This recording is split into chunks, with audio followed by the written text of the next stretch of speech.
औज़ुबिल्लाहिमिनश्शैतानिर्रजीम बिस्मिल्लाहिर्रहमानिर्रहीम। शुरू अल्लाह के पाक नाम से जो बड़ा मेहरबान और नहायत रहम वाला है। मैं doctor Abid Suhail, assistant professor department of computer science, commerce university Lahore. Lecture number 21, database system. Today we will cover the schema refinement, normalization, especially the second normal form and third normal form. In previous lecture we started from the first normal form. हमने first normal form के बारे में पढ़ा था। सबसे पहले हम लोगों ने ये कवर किया था कि what is a normalization. Normalization is a database refinement, design refinement technique that reduces the redundancy and eliminate undesired characteristics like insertion, deletion, updation, anomalies. So normalization को अगर मैं प्रिसाइज करूं तो normalization is a process of reduction of redundancies and removal of anomalies. Anomalies के बारे में हम थोड़ा सा आज के लेक्चर में भी कवर करेंगे। ये एनोमलीज क्या होती हैं?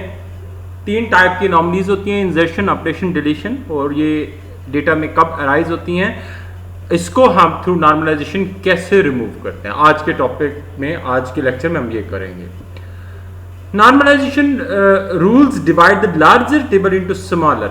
मतलब ये है टेबल को डीकम्पोज करने की टेक्निक। डीकम्पोजिशन का मतलब ये है कि जी आपके पास एक टेबल है, आप बेस्ड ऑन दैट कि जी आप उसके अंदर रिफाइनमेंट करें, आप उसको डीकम्पोज करते हैं 2 और 3 टेबल्स। एक बात मैं आपको बता दूं, ये जो डीकम्पोजिशन है ये लॉस लेस डीकम्पोजिशन होती है, लॉसी नहीं होती।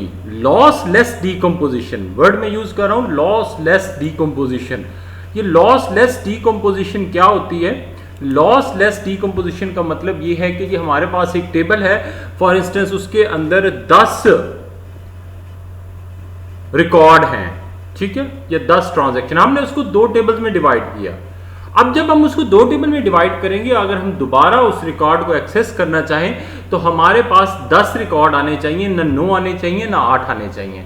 अगर हमारे पास एक टेबल के अंदर 10 रिकॉर्ड्स हैं और हमने उसको डिकम्पोज किया इनटू 2 और 3 टेबल्स, और जब हम दोबारा उसको कंपोज करें या दोबारा हम क्यूरी के थ्रू सारे टेबल का डेटा व्यू करें, 2 टेबल्स को कंबाइन करके, हमारे पास अगर डेटा ओरिजिनल टेबल से कम आता है तो ये हमारे पास जो डीकम्पोजिशन है ये लॉसी डीकम्पोजिशन है। ये कौन सी डीकम्पोजिशन है? लॉसी डीकम्पोजिशन है। और ये डिफरेंस है बिटवीन द लॉसी डीकम्पोजिशन और लॉसलेस डीकम्पोजिशन। जो नॉर्मलाइजेशन का प्रोसेस है जिसके अंदर आप डीकम्पोज करते हैं, डीकम्पोजिशन का मतलब क्या है? आप टेबल को स्मॉलर पार्ट्स में डिवाइड करते हैं। The purpose of normalization in SQL is to eliminate the redundant repetitive data and ensure the data storage logically। और आप इंश्योर करते हैं कि जी आपका डेटा जो है वो डेटाबेस के अंदर एक करेक्ट फॉर्म में स्टोर हो।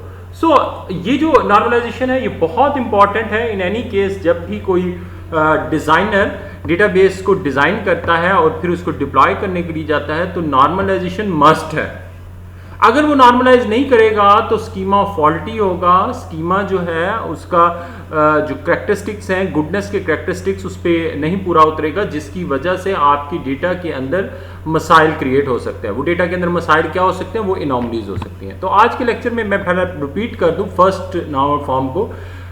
First normal form, a table is in a first normal form if the domain of each attribute contain. मैंने डोमेन पे बहुत बात की थी कि एक एट्रीब्यूट की डोमेन क्या होती है। Only atomic values. Atomic value का मतलब यह है कि जी उसके अंदर सिंगल वैल्यू हो। The value of each attribute contains only a single value from that domain. पहले डोमेन सेट हो गई, डोमेन के बाद उसके अंदर सिर्फ एक वैल्यू आएगी। लेमैन टर्म में क्या है? Every column of table should contain single values, कि हर जो आपके पास टेबल का कॉलम है उसके अंदर सिंगल वैल्यू। मैं एक एग्जांपल से आपको शो कराता हूं।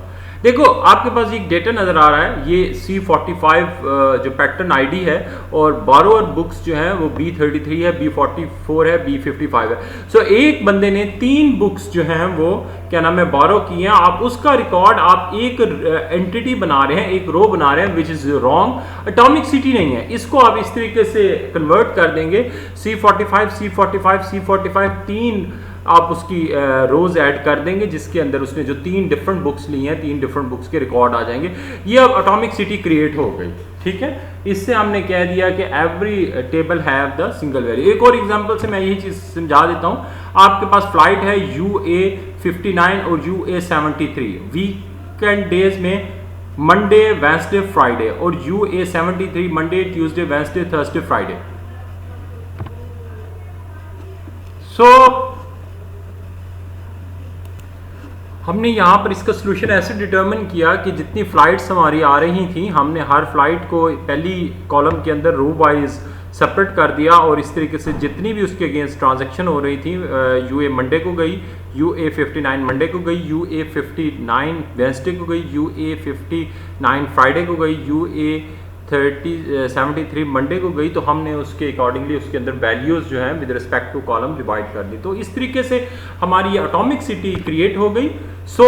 मैंने जब आपको ERD का टॉपिक पढ़ाया था, उसमें मैंने बताया था कि ऐसे एट्रीब्यूट जिनकी वैल्यूज मल्टीपल होती हैं, आप उनके लिए अलहदा टेबल बनाते हैं। Watch for the entities that can have the multiple values for the same attribute. अगर एक एट्रीब्यूट के अगेंस्ट उसकी मल्टीपल वैल्यूज आ रही हैं, तो आप उसको किस तरीके से हैंडल आउट करेंगे। हमने कहा था कि आप उसको अलहदा से टेबल बनाएंगे। But about the course schedule, आपके पास कोर्स स्केड्यूल आ रहा है जिसमें आपके पास अगर एक ही वैल्यू आ रही है, तो फिर आपको उसको दूसरी वैल्यू के दूसरे रो में डालने की जरूरत नहीं है। हमने क्या किया, हमने टेबल के अंदर से रिपीटिंग ग्रुप्स को एलिमिनेट किया, और जो रिपीटिंग ग्रुप्स को जब एलिमिनेट करते हैं, एटॉमिक सिटी क्रिएट करते हैं, जो एक मसला क्रिएट होता है वो होता है प्राइमरी की का। क्योंकि आपके पास जो रिकॉर्ड्स हैं वो रिपीट होने शुरू हो जाते हैं, और उनकी रेपिटेशन की वजह से आपके पास जो एक रो दूसरी रो से यूनिक नहीं रहती। तो फर्स्ट नॉर्मल फॉर्म की जहां तक मैंने लास्ट लेक्चर में बताया था कि आपके पास प्रॉपर एक प्राइमरी की होनी चाहिए। फॉर इंस्टेंस, ये जो हमारे पास डेटा था जिसके अंदर यहाँ पर रिपीटिंग ग्रुप्स थे, ये वाले रिपीटिंग ग्रुप्स थे, ये वाले रिपीटिंग ग्रुप्स थे, हमने उन रिपीटिंग ग्रुप्स को ख़त्म किया। लेकिन आप अपेरेंटली ये कहेंगे कि जी रिपीटिंग ग्रुप्स को सिर्फ इसलिए ख़त्म किया कि हमने उतने नंबर ऑफ टाइम्स उसको रिपीट कर दिया। अब ये देखें कि अगर हम इसकी प्राइमरी की प्रोजेक्ट नंबर बनाने के लिए जाते हैं, तो प्रोजेक्ट नंबर यूनिक नहीं है, और नल का तो मतलब यहाँ पर वैल्यू नहीं एप्लीकेबल हो रही, क्योंकि सबके अंदर कोई ना कोई वैल्यू है। इसके अंदर जो वैल्यू है वो रिपीट नहीं हो रही। आप ये कह सकते हो कि जो प्रोजेक्ट नंबर है ये नॉट नल है, लेकिन यूनिक नहीं है। सेम इम्प्लॉय नंबर पे आप जाते हैं, तो इम्प्लॉय नंबर के अंदर भी रेपिटेशन आ रही है, तो आप इसके लिए कॉम्पोजिट प्राइमरी की बनाएंगे। तो फर्स्ट नॉर्मल फॉर्म को अगर मैं समराइज करूं, तो फर्स्ट नॉर्मल फॉर्म के अंदर आप एक वैलिड प्राइमरी की डिफाइन करते हैं, और रिपीटिंग ग्रुप्स को आप एलिमिनेट करते हैं। तो उसके बाद कुछ लिटरेचर है जिसके अंदर वो फर्स्ट नॉर्मल फॉर्म के अंदर ही टेबल को डिवाइड करते हैं, लेकिन जिस पैटर्न से मैं आपको पढ़ा रहा हूं, आप फर्स्ट नॉर्मल फॉर्म के अंदर सिर्फ दो ही काम करें, वैलिड प्राइमरी की डिफाइन करें, और आप उसके अंदर जो है रिपीटिंग ग्रुप्स को एलिमिनेट करें। इसके अलावा इनॉमलीज हम फर्स्ट नॉर्मल फॉर्म में चेक नहीं करते, ठीक है, या उसके अंदर जो एरर्स आ रहे हैं।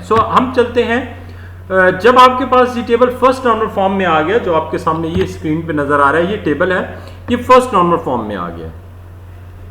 अब क्वेश्चन ये है कि ये टेबल जिसके अंदर रिपीटिंग ग्रुप्स नहीं है, रिलेशन की फॉर्म में है, अगर एज इट मैं इस टेबल को डेटाबेस के अंदर डिप्लॉय कर दूं, और उसके साथ आपका एक्सटर्नल स्कीमा भी लगा दूं, और ये यूज़र को दे दूं, और यूज़र इसे यूज़ करने लग जाए, तो यूज़र को क्या मसाइल हो सकते हैं?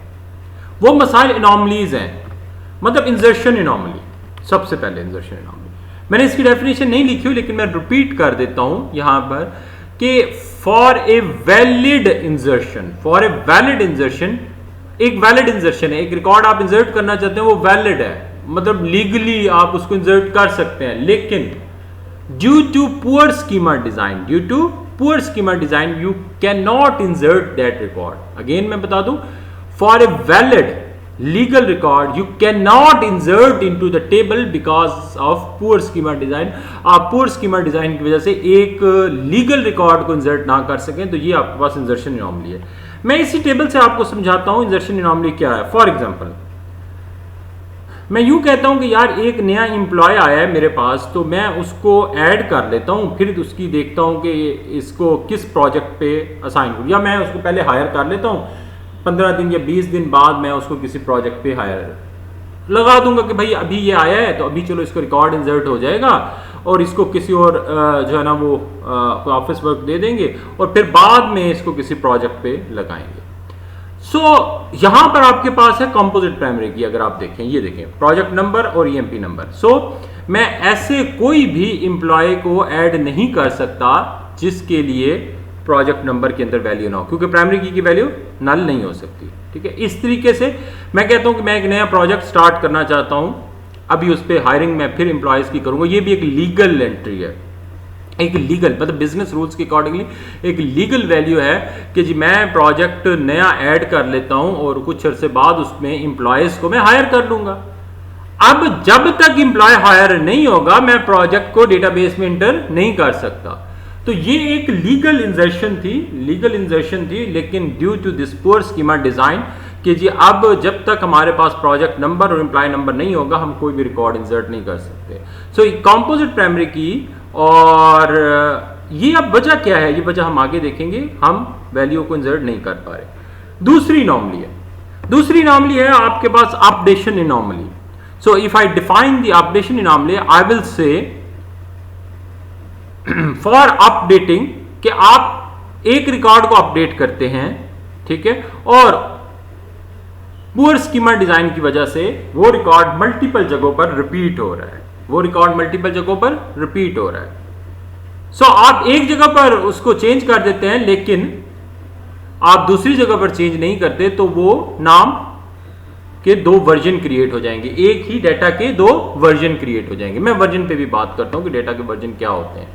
देखो स्टूडेंट्स, अगर मैं ये कहूं कि ये मेरे पास एवरग्रीन है, ठीक है, किसी वजह से इसके स्पेलिंग गलत हो गए या मैंने कहा कि एवरग्रीन 2 इसका नाम होना चाहिए, तो अब 1 2 3 4 5 6 जगहों पर मुझे इसको चेंज करना पड़ेगा, ठीक है। मैं इस तरीके से कोई भी एम्प्लॉय का नेम है वो मेरे से गलत एंटर हो गया, फॉर इंस्टेंस ये जो एम्प्लॉय 101 है जॉन जी न्यूज़ 2 जगह पर यूज हो रहा है, मैं एक जगह पर उसको अपडेट कर देता हूं, दूसरी जगह पर अपडेट नहीं करता, तो ये मेरे लिए डेटा के 2 वर्जन क्रिएट हो जाएंगे। वर्जन का क्या मतलब है कि भाई प्रोजेक्ट नंबर 15 होगा, एवरग्रीन एक जगह पर लिखा हुआ होगा, एक जगह पर प्रोजेक्ट नंबर 15 एवरग्रीन 2 लिखा हुआ होगा। अब एवरग्रीन और एवरग्रीन 2 डिफरेंट हैं, एवरग्रीन और एवरग्रीन 2 उसके नाम डिफरेंट हो गए, डाटा के डिफरेंट वेरिएंट क्रिएट हो गए, डाटा के डिफरेंट वर्जन क्रिएट हो गए। अब जो कंफ्यूजन क्रिएट हो जाएगी वो ये हो जाएगी इसमें से करेक्ट वर्जन कौन सा है, मतलब चेंज करने वाले ने चेंज कर दिया, उसने उसको एवरग्रीन 2 कर दिया, एक जगह पर उसको एवरग्रीन रख दिया, अब उसके 2 वेरिएंट क्रिएट हो गए, 2 वर्जन क्रिएट हो गए। अब जिस चीज के 2 वेरिएंट या 2 वर्जन क्रिएट हो गए, अब डिजाइनर ने तो उसको क्रिएट कर दिया, लेकिन आगे जो उसको यूज करने वाला होगा वो किस रिकॉर्ड को करेक्ट कंसीडर करेगा, क्या एवरग्रीन करेक्ट है या एवरग्रीन 2 करेक्ट है। सो जब आपके पास इस किस्म की सिचुएशन आ जाए, जब आप इस किस्म की सिचुएशन में फंस जाएं कि डेटा की डिफरेंट वर्जन है और उसमें से कौन सा वर्जन करेक्ट है, तो इस चीज को हम कहेंगे कि ये आपके पास डेटा की इनकंसिस्टेंसी है। ये क्या है, डेटा की इनकंसिस्टेंसी, कि भाई डेटा इनकंसिस्टेंट हो गया है, डेटा की इंटेग्रिटी खत्म हो गई है, अब कहीं पर उसकी वैल्यू कुछ और है, कहीं पर उसकी वैल्यू कुछ और है। सो कौन सी वैल्यू करेक्ट है, ठीक है। तो इसलिए हम ये कहते हैं कि जब आपके पास रेपिटेशन होती है, आप अपडेशन करने के लिए जाते हैं और due to some certain reason आप हर जगह पर उसे अपडेट नहीं कर पाते, तो आपके पास डेटा के डिफरेंट वर्जन क्रिएट हो जाते हैं, उस वजह से डेटा आपका इनकंसिस्टेंट हो जाता है। तीसरी चीज है आपके पास डिलीशन एनॉमली। इसी टेबल से मैं आपको समझाऊंगा डिलीशन एनॉमली।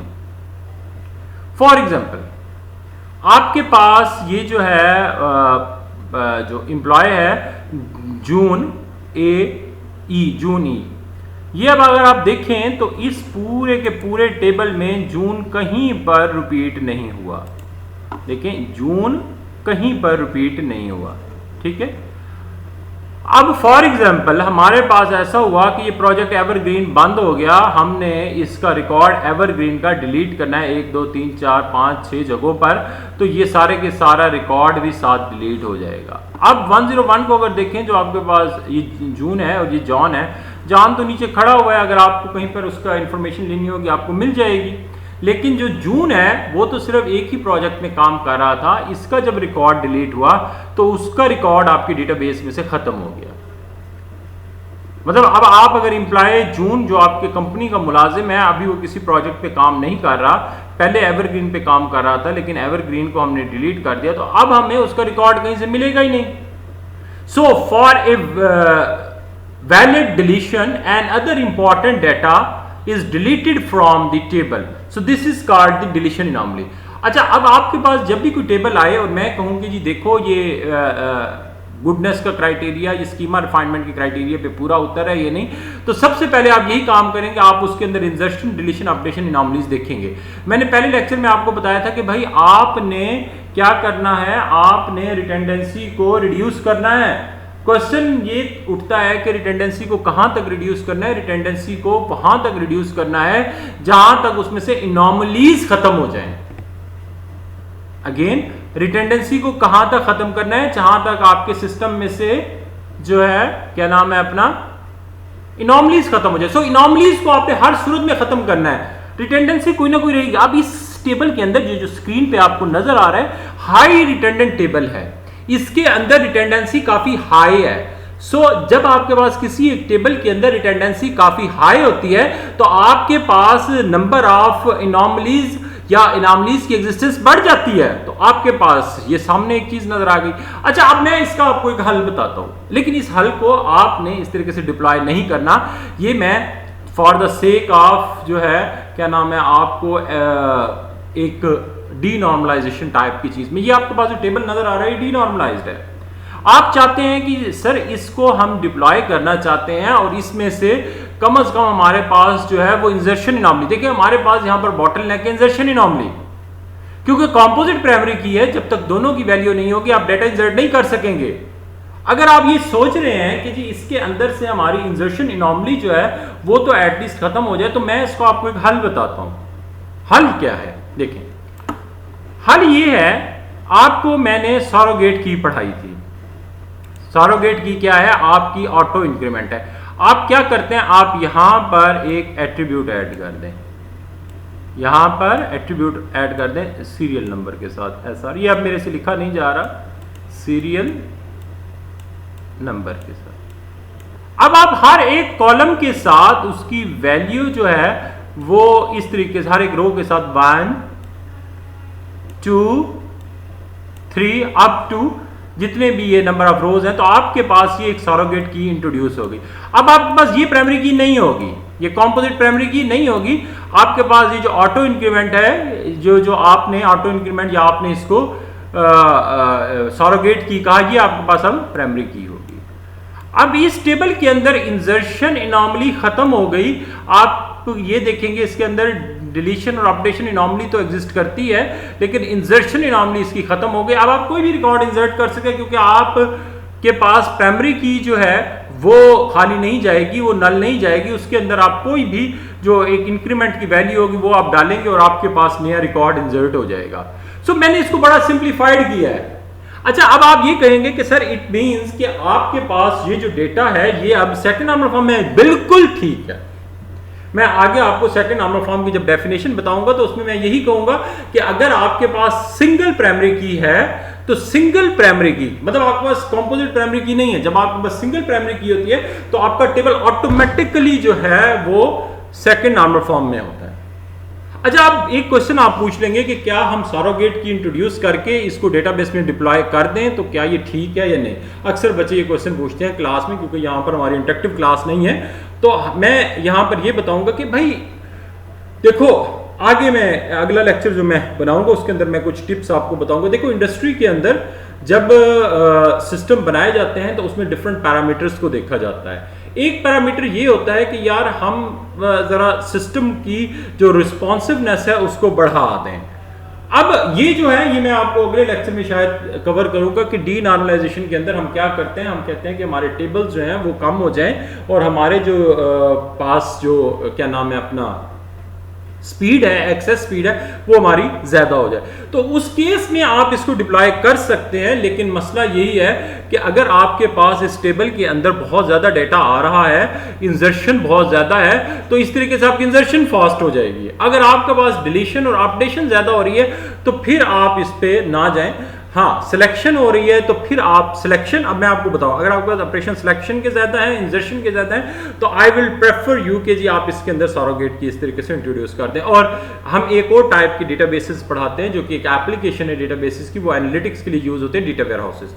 सो डेटा वेयर हाउसेस के अंदर हम हर टेबल के अंदर जो है सरोगेट की इंट्रोड्यूस करते हैं। तो इंडस्ट्री के अंदर normally they prefer to use the surrogate key. वैसे तो हर टेबल के साथ सरोगेट की लगा लेते हैं। अगर आप उस लेक्चर को रिकॉल करें तो मैंने सरोगेट की के एडवांटेजेस डिसएडवांटेजेस दोनों चीजें बताई थी। सो हमने अब ये कंक्लूड किया कि हमारे पास जो है ये जो टेबल है ये वाला, ये टेबल हमारे पास इस वक्त सेकंड नॉर्मल फॉर्म में नहीं है, because second normal form defines a table is said to be in the second normal form if and only if there is no partial functional dependency. So मैं बात कर रहा हूं there is no partial functional dependency. अब partial functional dependency क्या है, मैं इसको दोबारा डिफाइन करता हूं second normal form को। A relation is in a second normal form if it is in first normal form and every non-key attribute is fully functionally dependent on primary key. Thus no non-key attribute is functionally dependent on the part but not all of that primary key. अच्छा, अब इसके अंदर एक चीज आ गई, functional dependency. अच्छा, functional dependency क्या है? फंक्शनल डिपेंडेंसी क्या ये होनी चाहिए या नहीं होनी चाहिए? अगर मैं इसको शॉर्ट आंसर दूं कि फंक्शनल डिपेंडेंसी के बगैर कोई भी टेबल एग्जिस्ट नहीं करता। अच्छा, फंक्शनल डिपेंडेंसी है क्या? देखो, एट्रीब्यूट के साथ जो एसोसिएशन होती है, एट्रीब्यूट के साथ एसोसिएशन को हम डिपेंडेंसी कहते हैं। फॉर एग्जांपल कि जैसे यहां पर आपका प्रोजेक्ट नंबर है, प्रोजेक्ट नेम है, तो ये एट्रीब्यूट किसके साथ ज्यादा फंक्शनल डिपेंडेंट है, इस चीज को हम फंक्शनल डिपेंडेंसी कहते हैं। हम इसकी डेफिनेशन देते हैं, let x and y be set of attributes in the table T, y is functionally dependent on x in T if for each set x belongs to R dot x there is precisely one corresponding set y belongs to R y. Y is fully functionally dependent on x in T if y is functionally dependent on x and y is not functionally dependent on the proper subset of x.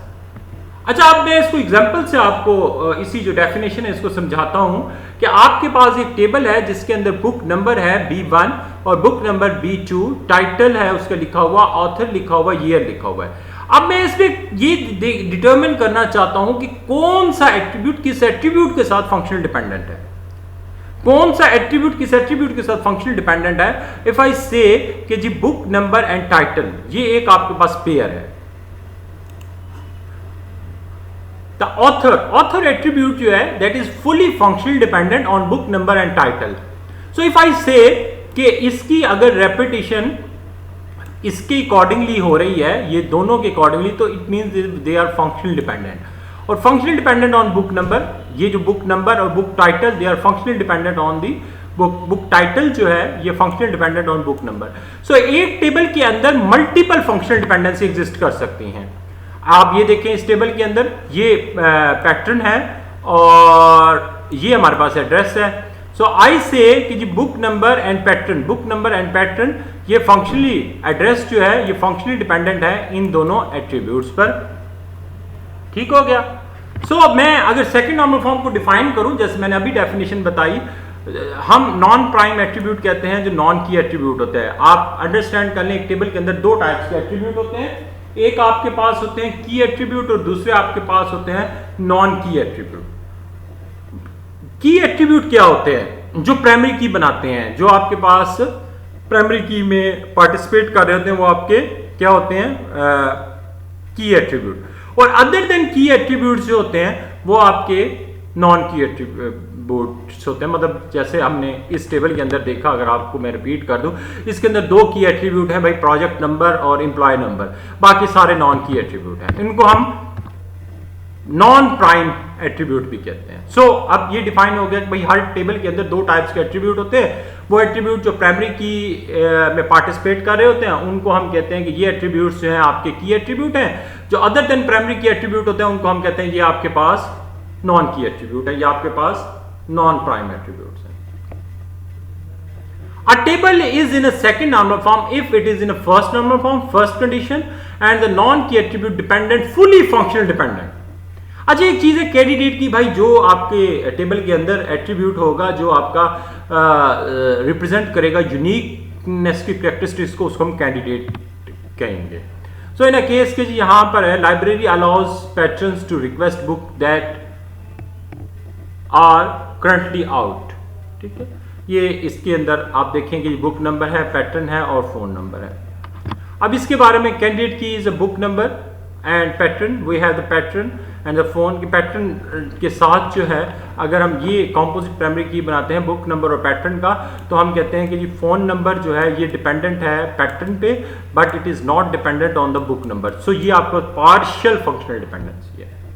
So if अगर मैं definition आपको बताऊं partial functional dependency की, तो ऐसे है a dependency in which one or more non-key attribute are functionally dependent on part but not all of the primary key. मैं repeat कर देता हूं, a dependency in which one or more non-key attributes are functionally dependent on part of the primary key. अगर आपके पास primary की single है तो फिर कोई मसला नहीं है. अगर आपके पास प्राइमरी की कंपोजिट है तो इसमें हम ये देखते हैं कि जी क्या ये एक नॉन की जो एट्रीब्यूट है ये दोनों पे डिपेंडेंट है. अगर दोनों पे डिपेंडेंट है तो फुली फंक्शनल डिपेंडेंट है. अगेन आपके पास कंपोजिट प्राइमरी की अगर दो एट्रीब्यूट्स पे मिलके बनी हुई है और अगर आपके पास नॉन की जो एट्रीब्यूट है वो किसी एक पे डिपेंडेंट है तो आपके पास ये डिपेंडेंसी है पार्शियल डिपेंडेंसी. ठीक है, जैसे इस टेबल के अंदर आपको शो हो रही है कि आपके पास पार्शियल डिपेंडेंसी है. तो हम पार्शियल डिपेंडेंसी का हल क्या करते हैं, हम ये करते हैं कि जो जिस पे डिपेंडेंट है उसको उसके अकॉर्डिंगली आप जो है सेपरेट कर दो, डीकंपोज कर दो. हमने उसी टेबल को बुक नंबर और पैटर्न, और ये जो पैटर्न है ये वाला पैटर्न यहां पर एज ए रेफरेंस की आ रहा है. ठीक है, ये रेफरेंस की को हम इस तरीके से शो करते हैं और ये आपके पास दो टेबल बन गया. अभी इन दोनों के बीच में प्राइमरी की और फॉरेन की का रिलेशनशिप है. ये आपके पास एक एग्जांपल है डीकंपोजिशन की. मैंने एक बात की थी, ये डीकंपोजिशन आपकी होती है लॉसलेस डीकंपोजिशन होती है. अगर मैं select steric from book number और पैटर्न ऑफ बुक और पैटर्न ऑफ फोन, इन दोनों का ज्वाइन लगा के करूं तो मेरे पास अगर ये वाला टेबल आता है तो इट मींस कि मैंने जो डीकंपोजिशन किया ये मेरी लॉसलेस डीकंपोजिशन है. सो मैं जब क्यूरी करूंगा दोनों को ज्वाइन करके, अब आप अपने लैब के कोर्स के अंदर लैब के कंटेंट के अंदर ज्वाइनिंग को कंप्लीट कर चुके होंगे, तो आप उस कॉन्टेक्स्ट में अगर ये सोचेंगे तो आपको आइडिया हो जाएगा कि जब आप किस तरीके से दो टेबल्स को ज्वाइन करते हैं, ज्वाइन का मतलब क्या होता है. ज्वाइन का मतलब नेचुरल ज्वाइन, इक्वी ज्वाइन या क्रॉस. एक्चुअली जो ज्वाइन होता है ये होता है कि दो टेबल्स का क्रॉस प्रोडक्ट के बाद जो मैचिंग है उसको निकालते हैं, जिसको हम नेचुरल ज्वाइन कहते हैं. लेकिन ये काम डेटाबेस खुद करता है, हम उसको सिर्फ क्यूरी देते हैं. वो क्यूरी में यूं करता है कि जहां जहां पर जो रिकॉर्ड मैचिंग होते हैं उन रिकॉर्ड्स की हमें वो दिखा दे. अगर आप इसका नेचुरल ज्वाइन लेंगे तो आपके पास वही ओरिजिनल टेबल आएगा. तो ये हमारे पास पार्शियल फंक्शनल डिपेंडेंसी होती है. डिपेंडेंसीज एग्जिस्ट करती हैं, जी एग्जिस्ट करती हैं. क्या डिपेंडेंसीज एग्जिस्ट करनी चाहिए? यस, एग्जिस्ट करनी चाहिए. आपके टेबल के अंदर जितने भी एट्रीब्यूट्स हों वो एक प्राइमरी की पे डिपेंडेंट हो. अच्छा, बात ये साबित हो रही है कि जी प्राइमरी की right selection is very important. बिल्कुल, अगर आपने राइट प्राइमरी की डिफाइन की हुई है तो आपका टेबल जो है वो बड़े अच्छे तरीके से जो है आप उसको डिप्लॉय कर सकते हैं और उसके अंदर ये जो एनॉमलीज है ये एग्जिस्ट नहीं करेंगी. रिपीटिंग ग्रुप्स तो आपने फर्स्ट फॉर्म में रिपीट कर दी. अब आपने डिपेंडेंसीज को डिटरमिन करना है. A particular relationship between two attributes, बड़ा इंपॉर्टेंट है ये रिलेशनशिप डिटरमिन करना. आप अगर मेरे से क्वेश्चन पूछें कि जी किस तरीके से हम ये डिटरमिन करें कि कौन कौन से एट्रीब्यूट किस किस टेबल में आए, तो मैं एक जवाब दूंगा, भाई जो जिस पे डिपेंडेंट है उनको इकट्ठा कर दो, वो आपका एक टेबल बन जाएगा. For a given relation, attribute B is functionally dependent on attribute A. For every valid value of A, the value of A uniquely determines the value of B. अच्छा, एक और स्टेटमेंट होती है, वो मैं आपको लिख के दिखा दूं. अगर इस तरीके से हम लिखते हैं, मैं ये पेन ओपन करता हूं और मैं ये कहता हूं x, मेरे ख्याल में पहले से ओपन था पेन, मैं दोबारा उसको ओपन करता हूं, मैं ये कहता हूं कि जी ए, और ये ए हो गया, और उसके बाद मैं एक एरो लगाता हूं, एरो लगा के उसकी डायरेक्शन मैं बी की तरफ देता हूं, तो ये मेरे पास एक नोटेशन है, ठीक है। अच्छा, अब इस नोटेशन का मतलब क्या है, जरा इसके मीनिंग्स को समझें। A determines B, A determines B, या B is functionally dependent on A। अच्छा, B is functionally dependent। अच्छा, ये जो डिपेंडेंसी है फंक्शनल डिपेंडेंसी है, एक मैंने आपको पहले बताया था वीक एट्रीब्यूट डिपेंडेंसी वो और चीज है, फंक्शनल डिपेंडेंसी और चीज है। फंक्शनल डिपेंडेंसीज आपकी ये होती है कि जी एक एट्रीब्यूट को दूसरा एट्रीब्यूट डिफाइन कर रहा है। जिस तरीके से अगर मैं इस टेबल के अंदर देखूं, ये वाला टेबल जो है जो हम पिछले लेक्चर से कंसीडर करें, तो मैं ये कहूंगा कि जी जो एम्प्लॉय नेम है उसको डिफाइन कर रहा है एम्प्लॉय नंबर। सो जो प्राइमरी की है वो एक्चुअली डिफाइन करती होती है नॉन की एट्रीब्यूट्स को। सो इस नोटेशन के अंदर एरो के इस साइड पे ये नॉन की एट्रीब्यूट्स हैं, तो मैं ये कहूंगा कि ए डिटरमिन कर रहा है बी को। सो ए इज अ प्राइमरी की ऑफ बी। यहां पर एक और एट्रीब्यूट भी हो सकता है बी और सी या डी, ये मैं एट्रीब्यूट को शो कर रहा हूं कि बी सी डी एट्रीब्यूट है, एक टेबल है, इसके अंदर ये प्राइमरी की। अगर ये कंडीशन होल्ड करती है तो इट मींस कि ये टेबल नॉर्मलाइज्ड है। ये टेबल क्या है, नॉर्मलाइज्ड है। यही चीज यहां पर लिखी हुई है, particular relationship between two attributes for a given relation attribute B is functionally dependent on attribute A if for every value of A, the value of A uniquely determines the value of B. A functional dependency exists when the value of one thing is fully determined by another. For example, a given relation EMP number जो है वो employee के अंदर EMP number, EMP name, तो ये EMP number जो है ये employee name और उसकी सैलरी को डिटरमिन कर रहा है। सो मैं अगर ये कहूं कि जी पार्शियल और ट्रांजिटिव डिपेंडेंसी क्या है, based on the part of composite key. हाँ, अब इसमें एक चीज आ गई, एक फुली फंक्शनल डिपेंडेंस आ गई और पार्शियल डिपेंडेंसी आ गई कि अगर फुली फंक्शनल डिपेंडेंस नहीं होगी तो पार्शियल डिपेंडेंस होगी। सो पहली चीज ये इंश्योर कर लें कि अगर आपके पास टेबल के अंदर अगर एक प्राइमरी की है, टेबल के अंदर एक प्राइमरी की है, जिस तरीके से मैंने वो सरोगेट की बना दी थी, तो फिर आपके पास जो है वहां पर कोई भी जो है क्या नाम है आपकी ट्रांजिटिव डिपेंडेंसी एग्जिस्ट, सॉरी आपके पास पार्शियल डिपेंडेंसी एग्जिस्ट नहीं करती। आपके पास जो भी डिपेंडेंसी एग्जिस्ट करेगी वो आपकी फुली फंक्शनल डिपेंडेंसी होगी, ठीक है।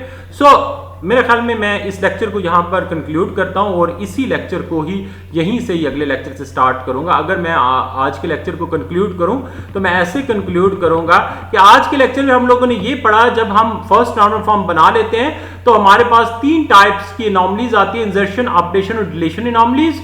और ये एनॉमलीज किस वजह से आती हैं कि हमारा जो डेटाबेस का स्कीमा है, जो डेटाबेस का डिजाइन है वो फॉल्टी है, उसको हमने भी रिफाइन करना है। हम उसको रिफाइनमेंट करने के लिए जाते हैं, हम जब उसको रिफाइनमेंट करते हैं तो फिर हम उसमें से जो चीज हम डिटरमिन करते हैं वो उसकी फंक्शनल डिपेंडेंसी डिटरमिन करते हैं। सबसे पहले हम उसकी प्राइमरी की देखते हैं, अगर उसके अंदर एक प्राइमरी की है तो फिर हमारा वो table already in second normal form है। अगर उसके अंदर एक प्राइमरी की नहीं है, उसके अंदर कंपोजिट प्राइमरी की है, फिर हम कहेंगे कि हमारा ये टेबल पार्शियल डिपेंडेंट है, ये हमारा फुली फंक्शनल डिपेंडेंट नहीं है। कंपोजिट की है तो हम चेक करेंगे क्या फुली है या पार्शियल है। अगर फुली है तो वो रिलेशन आपका सेकंड नॉर्मल फॉर्म में होगा, अगर वो फुली नहीं है तो फिर हम कहेंगे वो आपका सेकंड नॉर्मल फॉर्म में नहीं है। यहीं से स्टूडेंट्स हम अपना तीसरा 22 लेक्चर स्टार्ट करेंगे। तब तक के लिए इजाजत, इंशाल्लाह अगले लेक्चर में आपसे मुलाकात होगी। ओके, अल्लाह हाफिज।